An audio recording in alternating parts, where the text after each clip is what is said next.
নমস্কাৰ।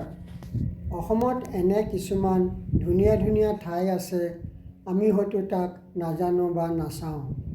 অসম এখন বনভোজৰ ঠাই, প্ৰাকৃতিক দৃশ্যৰে ভৰা, চাৰিওফালে পাহাৰে আৱৰা, তাৰ মাজত এখন মাটি পানীৰে সমান পথাৰ।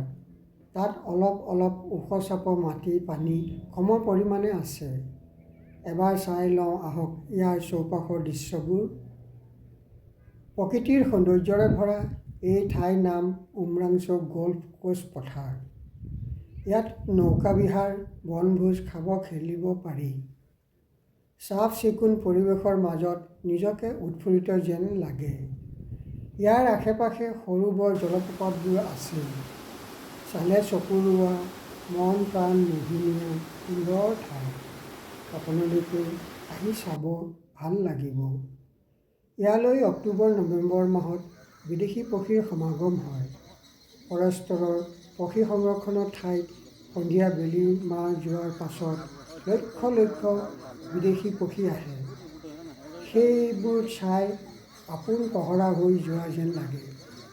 এনেবোৰ ঠাই আমাৰ মাজতে থাকিলেও আমি হয়তো নাচাওঁ বা নাজানো। কিন্তু বিদেশী পৰ্যটক আহি এইবোৰ ঠাই চাই উপভোগ কৰি কেমেৰাত বন্দী কৰি লৈ যায়। ধুনীয়া ধুনীয়া ভিডিঅ' বনাই কোটি কোটি ধন ঘটি আছে। এই ঠাইত ফেলকন ফেষ্টিভেল বুলি এটা ডাঙৰ উৎসৱ হয়। এই ফেলকন ফেষ্টিভেল ডিচেম্বৰ মাহত হয়। ইয়ালৈ বহুতো দেশী বিদেশী ছিংগাৰ আহি উৎসৱত ভাগ লয়। সেই উৎসৱত ভাগ লোৱা ছিংগাৰসকলে পৰিৱেশন কৰিবলৈ এখন মঞ্চ আছে।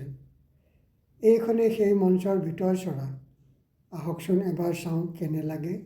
প্ৰিয় বন্ধু বান্ধৱীসকল, আপোনালোকেও উপভোগ কৰিব পাৰে। ভিডিঅ'টো শেষলৈকে চাই থকাৰ বাবে আপোনালোকক অশেষ ধন্যবাদ জনালোঁ।